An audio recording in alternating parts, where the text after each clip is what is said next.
We've got some Hey, fresh new I'm young Luis. talent And doing I'm some things Luis. that I know And you're you listening haven't to the heard Content is before. Profit podcast. Listen. We spent the last 4 years learning the strategies and techniques from some of the top marketers in the world on how to create content that turns into profit.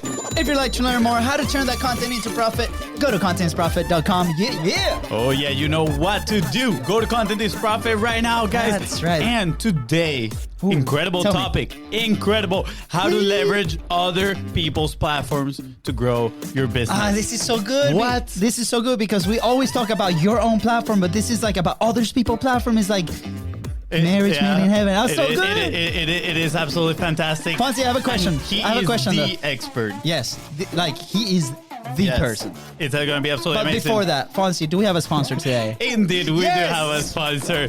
My brother and his one question. I love that question, And man. today's sponsor is your own The Biz Bros with Content Momentum. And you might be asking yourself, what is content momentum? Well, let me explain. Tell me more. If you produce long-form content just like this one that you're listening to or watching, and you want to turn it into value-packed, bite-sized assets, so then you can send them into social media like little minions, so they can get more clients for you, please reach out, slide in the DMs at BizBrosco. We want to help you out just with that. That's right, guys. And go ahead and subscribe. Smash that subscribe button so you know when the episodes are dropping on your phone every Tuesday, Thursdays, and Saturday. And follow us on social media at BizBrosco. That is right. And if you find this episode impactful, you know what to do. Don't forget to share it and leave a 5-star review. Thank you. We met today's guest in what probably was the very last in-person event of 2020. Today's guest was one of the most awesome vendors at PodFest.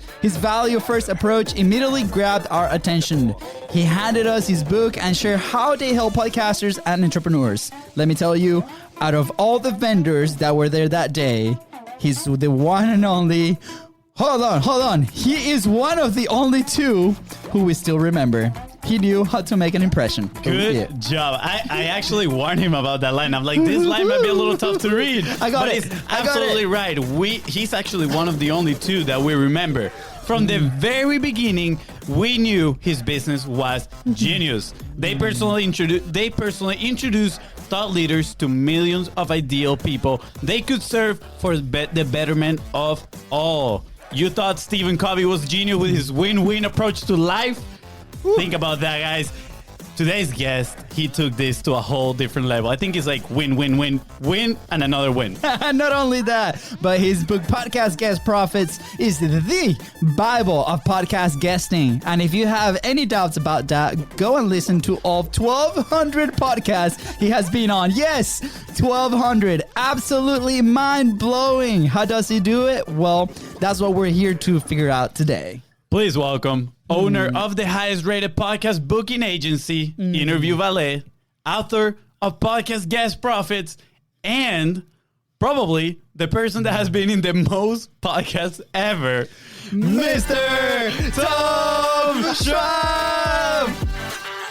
And probably the worst dancer you have ever had on your show, but I love the music. Thank you, Tom. Appreciate it. I mean, the worst dancer is definitely Fonzie. He's lost some practice. You know, we used to go dancing once in a while, but not anymore. Yeah, that is absolutely true. Tom, thank you so much for being here. I'm so excited. The only way it could be better is if we were all together again. That was a great time there in Orlando at the beginning of 2020 at PodFest, and I hope really soon we get to meet up again in real life. Oh, Yes, absolutely. Just so you know, quick fact out here, random fact. We had no podcast when we met you. We're like, Yep. And then we met you and we're like, we need a podcast. Like this is it. We need one. Yep, We want absolutely. one. And so, random fact out there. Dude, Tom, thank you again for being here. Just a little background for the audience. Like, who's Tom? I mean, you come from the military, and now you're like 1,200 podcasts, amazing community, amazing people that you help out. Who are you? Why do you do what you do now? That is a dangerous question to ask somebody with as much gray hair as I have, right? That could be a whole podcast interview there. But I am blessed, right? I was a Midwestern boy that got to go to the U.S. Naval Academy, graduated from there as an engineer. My first job out of college was running nuclear power plants in the Navy. Wow. And people are like, that's amazing. I'm like, no. What's amazing is that people much smarter than me figured out the systems and the processes to do that reproducibly. And that's something that's always impacted me in my business. Is we shouldn't be making it up as we go. We should have the systems, the processes to make it scalable, to make it reproducible. So got out of the service, worked in corporate America for a while, started a direct-to-patient durable medical equipment rental business. Yes, we were voted the number 2 most unsexy thing to sell online. I think it was like Inbound 2012 or something. We lost to industrial lubricants, but built that business up with inbound marketing, using content to attract, engage, delight people, sold that business off. And then I started to hypothesize, I wonder if you could use like guest blogs, if you could do the same thing on podcasts with podcast interviews. And that's really the evolution of what Interview Valet is. I live in Kalamazoo, Michigan, halfway between Chicago and Detroit, which proves that you can do podcast interviews from anywhere. So good. Wow, that's amazing. And I just can't stop thinking on how cold probably it is there right now. While we were prepping for the show, Fonzie's like, I'll be outside. He's like the outside baby here. Like, I love to be inside. And he's like, I'm just going to be outside grabbing the sun. And he comes back in like shaking. It's like, man, it's like Florida weather. It's like 60 and he's like shaking. So yeah, we cannot, it's the cold is not for us. Yeah. So, Well, Tom, thank you for sharing that story. I love the fact that you mentioned systems and processes, and I'm sure my brother is even more thankful because he is the one that put all the operations on this side of the business. I'm definitely more of the free flow guy. Yes. But, I'm curious because those transitions are probably not very common, right? From the military on a nuke plane to podcasting. What challenges did you face throughout that journey? Because I'm sure there were plenty where you maybe decided to almost quit, or am I wrong? No, at times I think I was too stubborn to quit, too stubborn or too stupid. But with that, I think often the struggle is looking backwards as opposed to looking forwards, right? Of what's the next thing so many times we don't have a future. We just have an extension of the past, right? Let's going to take last year and do it 5% different. Well, that's okay. But in today, as fast as the world is changing, I think if you can look out and say, what can I take from what I used to know and what I learned, and how can I apply that to the future? To me, that's a lot more fun. Last year, I already did last year. Why would I want to do it just plus 5%? Let's take what I learned there and apply it to the future. To me, that's exciting. Oh, that's so good too. Like, and sometimes we use the past as that base, but I love it because in our minds, and I think it was maybe because of the way that we got raised and playing soccer, right? Like the world, it's endless. We can go ahead and do that. And I think, our parents from the very beginning, they were like, dude, if you want to go play professional soccer, you can, right? Even though you are from Venezuela, even though you're from a country that soccer is not the main sport and the only thing that they play is baseball, right? But do you think most people have that mindset where it's like, hey, I want that, I'm going to go get it, right? I've had these conversations not only with our team where it's like, hey, we can go and create these amazing content pieces, these amazing multiplication of content, right? Like 300 in just a week, for example, right? Or I can talk to my wife and be like, hey, honey, can we build a house? And she's like, no, absolutely not. Like, what? Why? I'm like, can we go get it, right? Do you think most people are trapped in that mindset of like, I can't really do it. I can just only get better just a tiny little bit instead of going all in at something? I think we all have it when we're born. And society beats it out of us, right? My best business coach is my 6-year-old granddaughter. Man, she can dream. She can ask the questions. She sees everybody as her friend, as an ally. There's no competition. There's no limits. And I think that's just normally as human beings what we're born with, right? We're creators too. But then I think there's a certain point our life where it's all of a sudden, well, this is the way we've always done it. You can't do it. You can't go too far with that. And really we start to believe in those limitations too. Yeah. And I think the people that go beyond that are the ones that don't know it's a limitation, or nobody's told them that you can't do it. That's why sometimes people that come into an industry that have never been told, no, you can't do that, they end up doing it, right? They work so hard before, and they do it before somebody can tell them that's not possible. Absolutely. So I think it's a great day today, is that there's a lot of problems in the world, but there's no better time to be alive. Absolutely. With the tools that we have, we don't have a whole lot of excuses, right? It's not, we're not told that we can't do this or we can't afford that. This tool that we're using right now, right? It's amazing. Yep. And you think about it, the biggest companies in the world couldn't have afforded this 5 or 10 years ago. Yeah. And now, free versions of it. I love it. Yeah, absolutely. Tom, thank you for sharing that. And I love the fact that your best business coach, is, you said, is your 6-year-old niece or granddaughter? My granddaughter. And I'll throw in, I've got a 4-year-old grandson too, that's also a good business coach. You know how you're supposed to ask the, whatever it is, 6 whys to get the root answer? Yep. Yeah. Well, when he was 3 years old, he didn't stop at 6. He kept asking, why? And, I could have blown him off and just said, because, but I kept thinking, that's a good question. Let's figure that one out. Yeah. And I think we can learn a lot from kids, right? Absolutely. Absolutely. They see the opportunity. Yeah. I mean, clearly we're all learning here with Fonzie every single day. I love it, Tom, because there are so many analogies with kids on learning, right? And now I ask myself, why, if there's so many analogies with kids about learning, like, for example, the kids that when they're learning how to walk, that they fall and they keep getting up and they fall and they keep trying, why we kind of like revert when we go, if you want to call it that, when we grow older, and when we fall, we stop, right? But then we look back at kids and we're learning from there. I found this super interesting, but, I think those are false beliefs that are instilled in us as we are growing up, like you just mentioned. And lately, since we started the podcast, one of my favorite ways now to kind of like get rid of those false beliefs are conversations with other people, right? And I can tell you have, this extremely valuable experience, not only because, you have incredible experiences throughout your life building businesses in very different industries, but you've had 1,200 other conversations just in podcasts, if you want to put it that way, right? Yes. And I think that is extremely valuable, and I'm sure you've learned so much from it. So I'm curious, right? Because I do want to start transitioning early into this topic of leveraging other people's platforms, but I'm curious for you, how was at first getting into podcasting? How was it for you? How did it feel to start sharing your message out loud? Was it scary? What was there ever a doubt?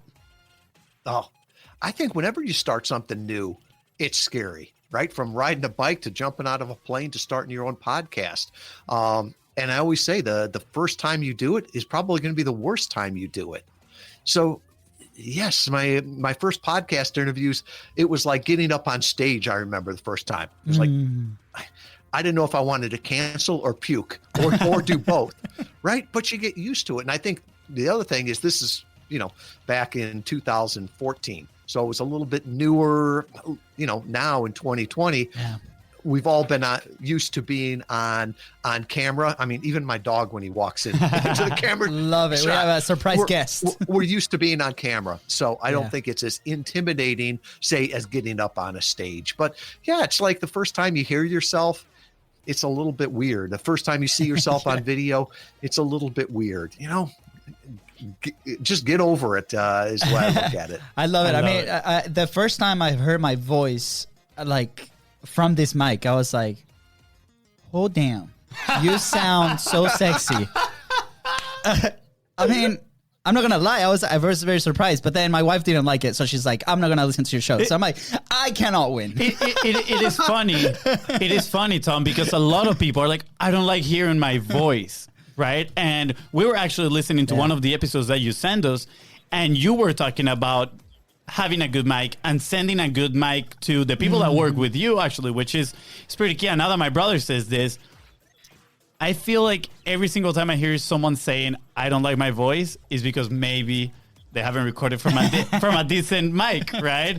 And it's pretty important. And we stand behind our message, and our message is quality of the message is more important than quality of the production. And we always give this example. Like, you can watch the best produced video out there, but if the message doesn't captivate you, you're going to stop watching it halfway. But how many times have you seen a video of a talking head that doesn't move, but the message, it just catches your attention and you stay there for the full hour watching the video? Now, add to that a nice mic, a nice audio that enhances your voice and makes, and it actually makes you even fall in love with your own voice, like my brother here, right? How exciting is that? So I'm curious, what do you see in people when it comes to that too? Well, I just look at it as, how do you want to show up? Yeah. Do you want to show up sounding great? I think of if you invited me to a physical stage, right? Come out, speak to this audience and up on the stage. Well, I wouldn't show up like rolling out of bed, in my bathrobe, looking awful, right? Because like you said, you might have a wonderful message. Yes. But if you don't look like an expert, people are going to, if you look like a homeless guy that just came on stage, they probably won't listen to you. And I think it's the same way on a podcast, right? You need to show up sounding as good as the host, because that's how people are going to judge you. And, we make judgments, right? Not as a good thing or a bad thing, but if you sound wonderful and I sound like I'm calling in from prison, it's probably not going to help my credibility. Yeah, absolutely. I mean, sorry, Fonzie, but when we first decided to start podcasting or creating a podcast, it was actually called Brews and Bros, right? And we were recording this from like this corner of Fonzie's bedroom. We tried to like make the corner like pretty with like these books and lights and stuff like that. But we had two different cameras and the lights, and that just added a ton of friction because just the setup was like taking us an hour, right? Obviously at that time, about 2 years ago, there was no office, there was no studio. It was us freelancing, right? So then we recorded 5 episodes and that's it. They go to the vault. They haven't seen the light of day. It was really challenging. So one of the things that helped us start was removing all the friction, which is, the editing or whatnot. And we were very fortunate that we invested in an equipment like the Rodecaster, that this recording, there's no post production whatsoever. But this helped us remove the friction on post after because of the setup that we have, right? So for us, that worked, right? And we were fortunate enough to make the investment for, the equipment and the quality mics and this stuff that helped us from the very beginning. Once we launch Content is Profit, what would you recommend people that are starting on this journey of publishing? Because sometimes we stop because we see a lot of friction. It's like, oh man, I got to edit this now. Oh man, I got to do this setup and this stuff. And then because of that, they might not execute. So what would you recommend to people kind of starting this journey of publishing through podcast? Yeah, and I think excellent or perfect can be the enemy of good, right? And the other thing is, what has changed between the last time we met in real life? You guys started a podcast. I didn't, right? Because I look at it and I say, doing a podcast, anybody that says it's easy has either never done it or never done it well. The great ones make it look easy. It's like, it's like playing professional sports and you're like, oh, I'd like to go out there and, play for an hour and make millions of dollars. You don't see all the hard work that goes into it. Yes. So, I'm an engineer by degree, and, I look at return on investment means getting more out. Sometimes it means putting less in. And that's one of the things that I love about using other people's platforms, right? It's like, that idea of using other people's money as leverage. Well, I look at it as using other people's platforms. So I am thrilled to be here, guys. So good. But, I showed up a couple minutes before. We'll talk here, and then I'll leave. But you still have to repurpose it, promote it, post it, all those other things. So I feel bad. You're doing all the hard work, but I'm getting a lot of the benefit of it. So that's one of the things that I always look and say, see what you love to do. If you love to be an audio engineer, then do your own podcast if you really want to do that. But there's often easier ways, like for me, I'm an engineer by degree. I've written a lot of blogs in my life, but Yeah. every one felt like a homework assignment, right? So I'm not going to write blogs anymore, but I will talk, and we can transcribe this, and then, people can repurpose it and make me sound like, English is my first language by writing a blog. So I think, it's a wonderful thing that we can produce the way that's easiest for us, So good. and then repurpose in the way that's easiest. I just want to put this out here. I think we just discovered a new frictionless step. A new frictionless approach for sure. A new frictionless for sure. approach. I love this because, think about Fonzie. We played this wrong, man. We should have been guests from the very beginning. We should have been guesting from the very beginning. A year before we even started the show, man. Well, thank you. Tom, where were you a year ago, man? Just saying, like 2 years ago. Just saying. Tom, that's incredible. That was definitely a mind-blowing moment. Yeah. I was here sitting in my head, and I was like, wow. What a great alternative for people, right? That they don't want to invest either some of their resources or some of their time into actually producing a podcast. Because not only that, it comes the learning curve as well, right? Because it takes some time, or you're going to have to hire a team, somebody else to do it. So your approach is absolutely fantastic. And I'm curious, I want to backtrack a little bit because you talk about judgment, right? People, sometimes they judge you when they see you at first, and that is 100% true. That happens, right? So, and I'm curious because you said it is important how you show up. But some people, and by some people I say myself sometimes, right? Because, and I'm gonna frame this question with a little story. But my ex-girlfriend, right? She would say, "Hey, we're gonna go visit some friends. Why don't you dress nicer?" And I'm like, you know what? I want to dress how I want to dress. That will lead to a fight. Don't get me wrong. Don't do that too much. But that will lead to a fight. But I was like, my value is not determined for their first judgment of me, like how I look, right? And again, I didn't dress as a bum, I promise. But what would you say to people that said that in showing like themselves, right? It is important how you show up, but they're like at the same time, they want to be them. They don't want to craft their image to fit into somebody else's views. Does that make sense? Very much so. And I think you have to be consistent, right? Sometimes you hear people that try to be personas. You hear those on radio DJs, right? Hey, welcome. And they go into their radio thing, and you're just like, this is so fake. Yeah. Just be consistent. So if somebody sees you at the meeting, if somebody sees you on a podcast interview, anything like that, it's the same person, right? I guarantee you, I was probably at Podfest wearing a sport coat and no tie. And why? Because I did decades in corporate America. Yeah. I don't have ties anymore. I don't like them. The other thing too is I'm always carrying phones or credit card or cards or something like that. So it's either wear a fanny pack to hold it all or a sport coat to put the pockets in there. So it's like, this is sort of my corporate uniform. So just show up consistently and, sound consistently.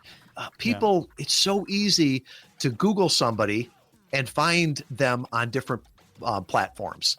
So if all of a sudden I show up one way on your show and another way, it just puts people start throwing the BS flag, and they're like, yes, I don't know what's wrong here, but something is wrong. And I look at it as today, there's so many customers out there, and I know that on podcasts, people either turn me up or turn me off. Yeah. And that's fine, right? Absolutely. If I'm not for you, there's got to be somebody that can help you. But this is who I am. I remember a boss of mine in the Navy said, if his mom couldn't change him in the first 18 years of his life, you're not going to change him now. So it's like people will be drawn to you. Yeah, I love that, Tom. We often say your message is your filter. And I think you just added another layer to it, which is your personality as well is part of that filter. And the way you are, people are going to relate with you and they're going to see themselves reflected in you. And I think in part that is also why it is important to be authentic, right? And authentic and honest in all your interviews because, again, people are going to relate to you and they're going to relate to those stories that you have. So thank you so much for sharing that. And now going back into leveraging other people's platforms, because that was mind-blowing. That was very exciting. I'm extremely curious. What is step number one for someone that is, okay, I don't want to put my resources and my time into creating my own platform, but I do want to go out there. And let's actually say step number 2, because step number 1 is obviously giving you a call and working with you. But what would be step number 2 for them? What could they do to start getting booked? And I would say that step number 1 isn't working with me, right? We do it with excellence, but like you guys have the book, right? I share openly how we do this. I'll give away the book here. But I would say, step number 1 is figure out who you want to talk to.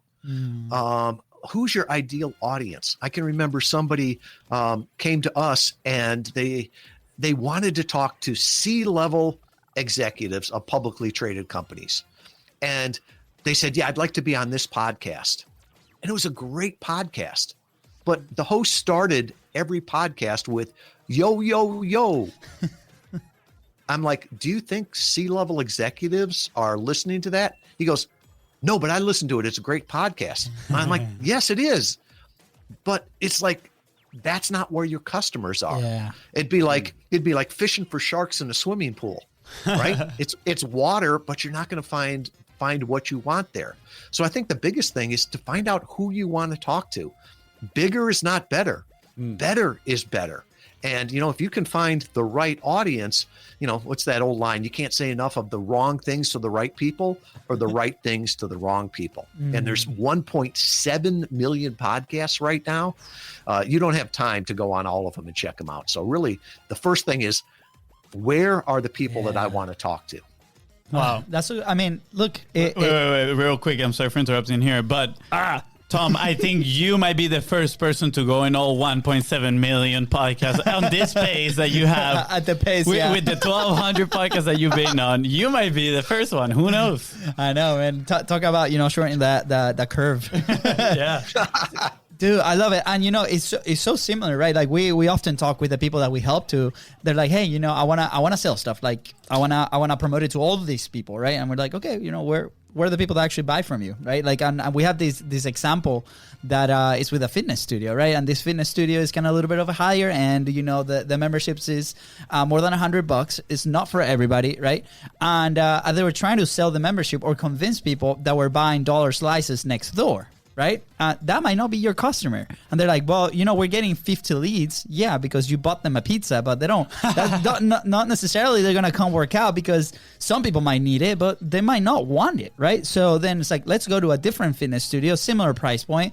There might be people in there that are not happy with that solution, right? That's your ocean where your current sharks are swimming, right? And if they're not happy, they're gonna want the solution that you're offering. So I see these very much in that same kind of framework together to get into like these other podcasts. Where is the people that already are consuming that kind of content, right? So it's incredible, because now that brings massive clarity, not only for us as guests in other shows, but for people that might be listening, be like, okay, I don't have the resources. I don't, I want to remove the entire friction completely on producing a show, which we obviously highly recommend because that's our story. But at the same time, we can see, being as a guest at the first stage or even first and continuing while they might be building their platform as a huge win, right? Just like you've done in 1,200 episodes across the nation, right? Like, and it's incredible. And I think is a wonderful solution, a new perspective that we never thought about it, because everybody was saying, oh, you guys got to publish, right? And I'm very thankful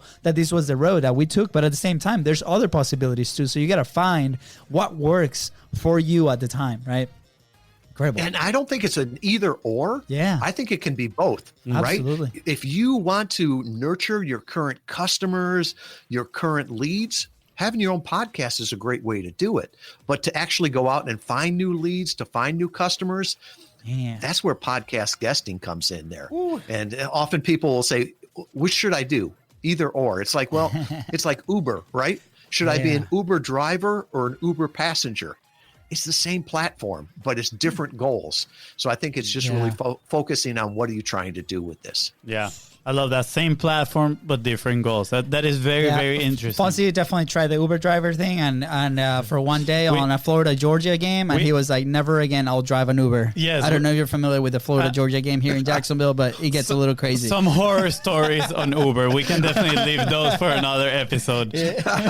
So I'm curious, when people come, so let's say I don't have a podcast at this moment, right?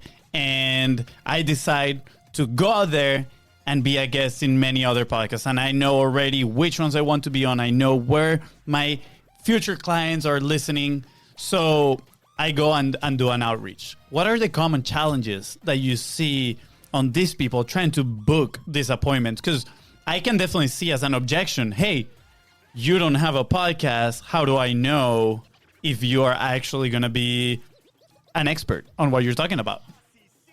And thank you for saying outreach and not pitch, because Yes. you shouldn't hate, right? But so I'll loathe the word pitch. You pitch a baseball, you introduce a human being, and a lot of people will just go out there and pitch, right? And the thing about it, what are the three types of people that a podcast host wants to have on their show? Friends, friends of friends, and people they want to be their friends. A cold pitch is not in there.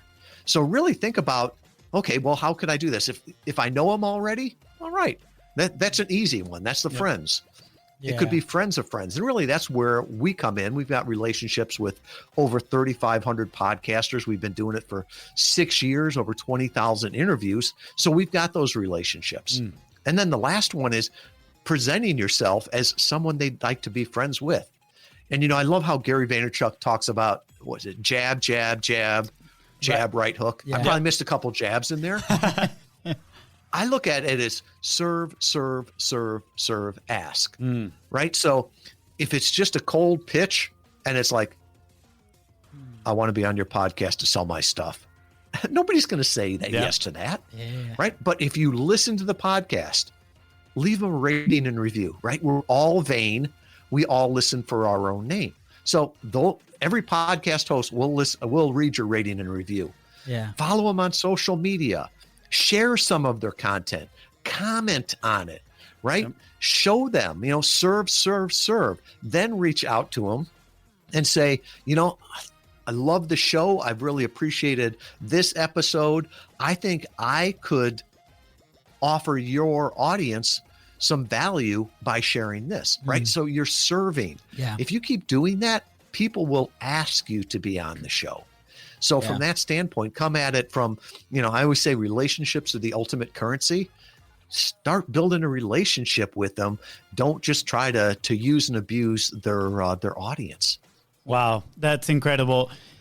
While you were sharing that, a story popped into my head of our own experience, which is when we started selling content, right? Content repurposing, we encountered the situation where they said, all this you guys are doing is amazing, but where is your stuff, right? Because we weren't practicing what we were preaching.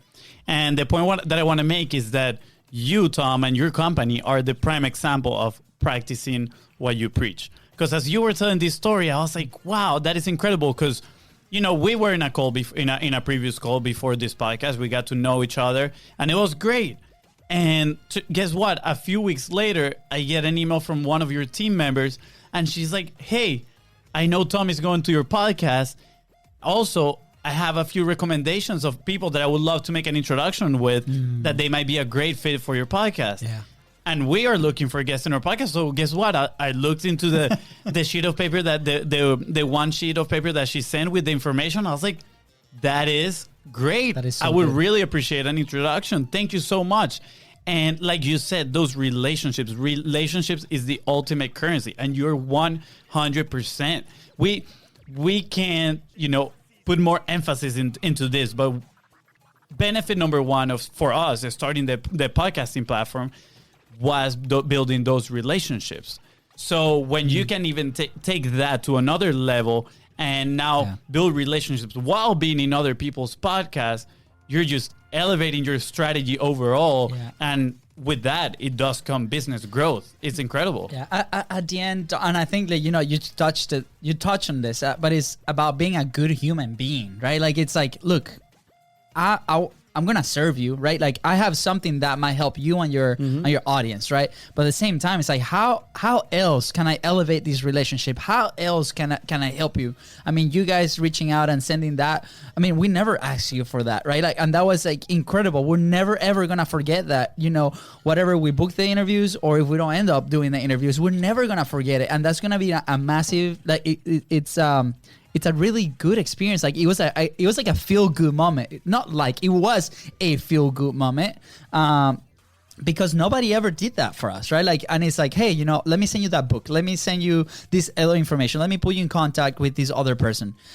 And that caused an impression. And now, if on the business side, I can refer you. I'm like, you need to go talk to Tom because he has an amazing community. He has an amazing product. He has an amazing interview style. He has an amazing team, whatever that is, right? And I feel like that's when we started to see the benefits of publishing either guest or host, right? Because the first 20 episodes, that was us. It was just me and Fonzie talking, right? And then we're like, it'll be cool to interview some people, right? Now that we have this, like, why don't we establish these relationships?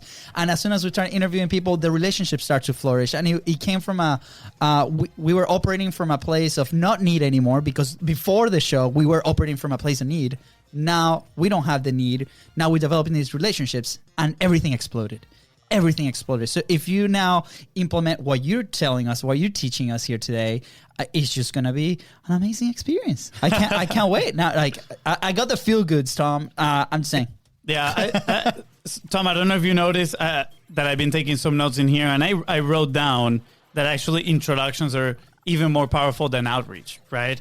Having someone like you, a super connector, because that's what I'm considering you at this point, having a super connector introduce you to other people, your rapport immediately goes up. You kind of like, you skip that phase of having to build rapport. I would totally agree with you, and I'd flip it around the other side, Yeah. right? Anybody that is listening to this live stream of the podcast, they had no idea who I was, right? They know the two of you. So by you introducing me, I get the authority. And so that, that's what's important. The other thing that I think is key in there too is there's a phrase in digital marketing today that says you're one funnel away. Mm-hmm. Now, I love automation, right? And big fan of the company that says that is their tagline there. But the problem is I haven't seen that in my life, right? To me, you're one conversation away. The best things in my life have come through conversations, right? The best customers came from conversations with you guys at Podfest. My wife, my bride, did not come through a funnel. She came through a conversation. She came through an introduction from a buddy of mine. And I will forever be thankful for that, that, he did something that I couldn't. He introduced me to her. And so I think while a lot of digital marketing is neat because you can scale it up and everything like that, I don't think we can forget that we're humans, and humans like to have conversations. We like to work with people we know, like, and trust. And now today you can have that at scale with things like this. Absolutely. You just reminded me of, his name is Daniel Den, and we interviewed him here in the podcast, and he was talking that he was one of those marketers that made a lot of money in the internet without talking to anybody. And then I got lonely. That's what he said. He's like, I got super lonely. This was super boring. I wanted to connect with people. And the more we do this, because we started like Daniel, we didn't do a lot of money like Daniel, but we had the intentions of, but we got lonely pretty quick. And then we were like, you know what? The internet and these platforms, right? The podcast, it's a great tool to build on your real life and actually build those connections and have those conversations that are going to take you to the next level. I can think of a few years ago in Kalamazoo, we had a very dark day. There was a man that was very sick that went on a shooting spree, and it was a Saturday night. I woke up and looked at my phone, and it was a bunch of podcasters that were texting me that said, hey, just saw the news, praying for you and your family.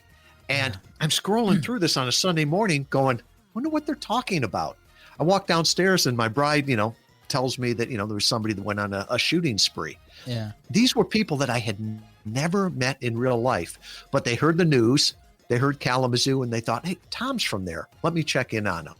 I was getting texts and messages from people that I'd never met in real life before I started to get them from friends and family. Yeah. So I think that's a testament to the kinds of relationships you can build online. Yeah, absolutely. I remember when we first started the show, right? Like, and we started the show when COVID hit, because a lot of our clients were brick and mortars, right? And we were like on day in day, and we'll drive to them and we'll establish these conversations, and then everything closed, right? And our 80% of our business just out the window within a week, right? And we're like, wow, I guess this is the time where, we change perspective and we do this thing and start connecting, right? And I remember in the middle of the whole thing, my wife is like, hey, babe, like, where are your friends? Right? Because like before we were out and about chatting with these people and connecting in real life, because that was the market that we were kind of dealing with. And I was like, don't worry, babe, it's okay. Like we are okay.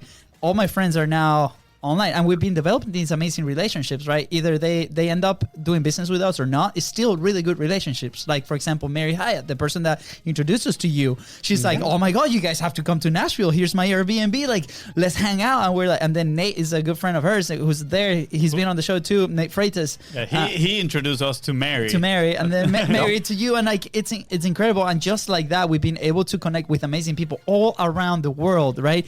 And now I'm sure if we send a message, be like, hey, we're going to this place to visit, is somebody there? Somebody will raise their hand and be like, absolutely, guys, let's go grab dinner. And then the network expands, and then the experience gets better, and then the life gets better, right? So, Katie, if you're listening to this show, please be okay. Like, don't worry. Like, don't stress out.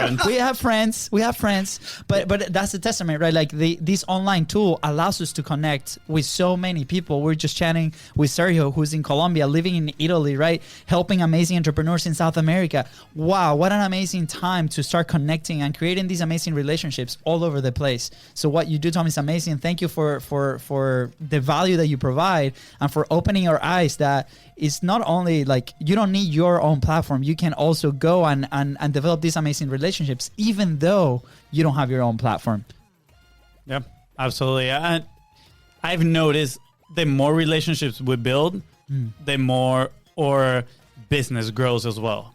And it's like they just go hand in hand. And for us, obviously, our business is very closely related to our personal lives as well. And I've noticed the change in my personal life, in conversations that I have with regular people day to day, people that I now meet at the coffee shop, and we start talking. And it's incredible. It gives you a lot of pleasure. It's amazing.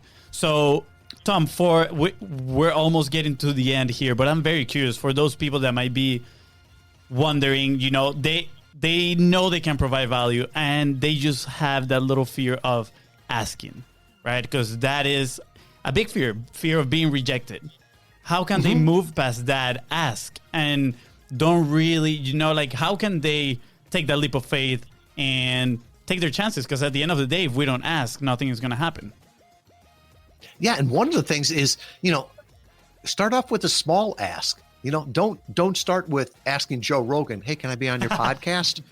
Like you and 10,000 other people just asked him today, and you're probably going to get rejected on that. And it's more of an ask, can I help you? Hey, I've got something that could help you. And if you look at it, not so much in asking, but in serving. Right. Yeah. So if you can say, how can I serve your audience? I'd love to serve your audience with this. I think people see that, whether you come as a taker or a giver. And, this is a small community too. I think of DJ Doug Sandler from the Nice Guys on Business. He always said, you don't have to promote yourself on a podcast, right? He said, if you do a good job, he'll promote you better than you ever could. Yeah. And podcasters know podcasters, right? How did we get introduced? Well, Mary Hyatt's been a client for years. She introduced us, right? You do a good job, at the end of a podcast, just say, hey, is there anybody else, any podcasters that you know that you think I could bring value to? Man, it's that old, and they told two friends and so on and so on. Your dance card can get filled really quick just by doing a good job. So with that, I think, it's that fear of being on camera, that fear of hearing your own voice, that fear of asking. Well, I'll go back to, my grandkids. If they had the fear of getting on the swing set, they wouldn't have a whole lot of fun. So, just sort of get over that fear, realize that it probably means there's something fun on the other side of it. Yes, the right direction. I think we've started to use it as an indicator. It's like, man, that's a little scary. Well, maybe we should explore that situation just a little bit more and see where it leads. Yeah. Normally, besides the other side of fear, there's a lot of growth, right? Unless you're in front of a bear, don't just go charging towards the bear. Yeah, of course, please. Some Yeah. common sense in there, people, please. Yeah, Tom. So, you've bombarded this show with golden boulders and pure value. We're this. Other than your book, right? We're just gonna attach this podcast to people asking us how do we get on the people on platform? This is it. This is the guide. What would be your number one action point?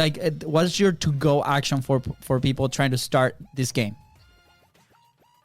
I would say there's a few resources, right? So there's one that I'll put it back on interviewvalet.com/CIP or CIP, content is profit. It's an assessment. It's 10 questions, and it's 10 questions on how podcast interview marketing will work for you. And we'll give you a score on that. And then we'll give you ideas on, hey, here's some things that you could do to get even better results from it. You say that it's amazing that I've been on 1,200 podcast interviews. Now, the first few hundred were embarrassing, and they didn't get results. I don't want people to have that same experience. I want you to have great experience from the very first one. So, take that assessment. I sell a lot of copies of the book. I give away a whole lot more. So if somebody comes back to interviewvalet.com/CIP, I'll give you a free copy of the book. If you're in the States, I'll mail you a copy. Or if you're outside the States, I'll email you a copy. Awesome. Wow. Man. Thank you so much. I really appreciate it. And everybody listening, please go there. All the links are going to be right at the description. Just get a click there and take your assessment. Get your book. Is amazing. Yeah. I want to relate to the intro that we said, you were one of the two vendors that we still remember from Podfest. And that's true. The only ones I remember is you, Tom, and Tom Rossi. I'm sure you know Tom Rossi. Oh, yeah. And, I do. Yeah. And he's amazing. He's actually from Jacksonville, too. So if you ever come to Jacksonville, Tom. Yeah, we know. And it's funny, right? Because we mentioned that you were so valuable. You gave so much value when we met you. You were just willing to help, put yourself out there, gave us the book, and you're doing the exact same thing right now. And it has been, 8 months maybe? So it's a testimony of that consistency that you were just talking about in this episode. Show yourself exactly as you are every single time. So for that, Tom, I really appreciate it, because I think that is an extremely valuable lesson for people that are listening to this, because I know a lot of people are struggling to find who they are, or they might be actually trying to figure out who to be in front of the camera when all they have to do is be themselves. So thank you for the reminder. Tom, that last question. Sorry, go ahead. Yes. And I think the biggest problem we have today is obscurity, right? There's millions, hundreds of thousands of people you could help with your current product or service. The biggest problem is they don't know you exist. So I don't have to change. I don't have to do this, all the rest of that. I just have to be known by the people that I could help. And, there's a great day here where we can do that in mass, even during COVID where we're locked down, you can still connect with people. Absolutely. That's amazing, man. Thank you so much again. I'm going to say that podcast guesting, it's also a form of publishing, right? You're in other people's audiences, right? So where would you be if you did not start, if you never started publishing or never started guesting in on other shows? My world would be small. I wouldn't know a lot of people, and I wouldn't be able to help a lot of people. You talked about, leveraging other people's audiences and publishing. Well, 15 years ago, we were doing guest blogs, and that was a way to get into front of other people and help people. And I just look at it today as that, I've been taught a lot of things in my life. I've been helped by a lot of people, and we're blessed to be a blessing. And they didn't teach me just so it could die with me. I think if we've all got a obligation, if you will, to help other people with what we know, with our experience. We're supposed to surround ourselves with great people, right? Yes. And that doesn't mean just people ahead of you, but, people that are your peers, people that are ahead of you, people that are behind you. We all know something that's ordinary to us, but amazing to other people. And I think today more than ever, it's so easy to share what you've learned, and it helps other people. It helps your life. We all have a better life when we cooperate here. This is so good. I love it. There's I have a little post-it in front of my desk that says, you only get to keep what you give, right? And I love the fact that you said something might be ordinary to us, but it might be amazing for others. And I think sometimes we forget that. Yeah. We think that because we just know it, everybody else might know it, right? And the fact is that you never know which conversation, which message you put out there can change someone's life. So again, thank you so much for the reminder. You have been just dropping so many knowledge bombs in here, Tom. We really appreciate it. Tom, where can people find you? Where can people connect with you if they wanna chat? Sure. So I'm the only Tom Schwab in all of Kalamazoo. So if you look me up on LinkedIn, I'm there. If you look me up on Facebook, you're going to see all the family pictures. But if you go to interviewvalet.com/CIP, I'll put the assessment there. I'll put a free copy of my book. You can get that. And then I'll also put my calendar links and all my social media there. If any of this resonated with you and it's like, wow, I wonder if I could use that, you can jump on a free, strategy call, and we can talk about your business and how you could work on that. And that's all over at interviewvalet.com/CIP. Thank you, Tom. And I do want to encourage everybody to not only go to the website and connect with him on LinkedIn and obviously get the book because it's amazing, but I do want to encourage them to hop on a call with you, Tom, because I had that call with you and it was incredible. At the end, we're certain that we're going to be working with you sometime soon. And I do want to encourage people to have that call because, like you said, you're just going to be delivering a lot of value. Yeah. All right. One last word? No? I'm like, should we continue? This is so good.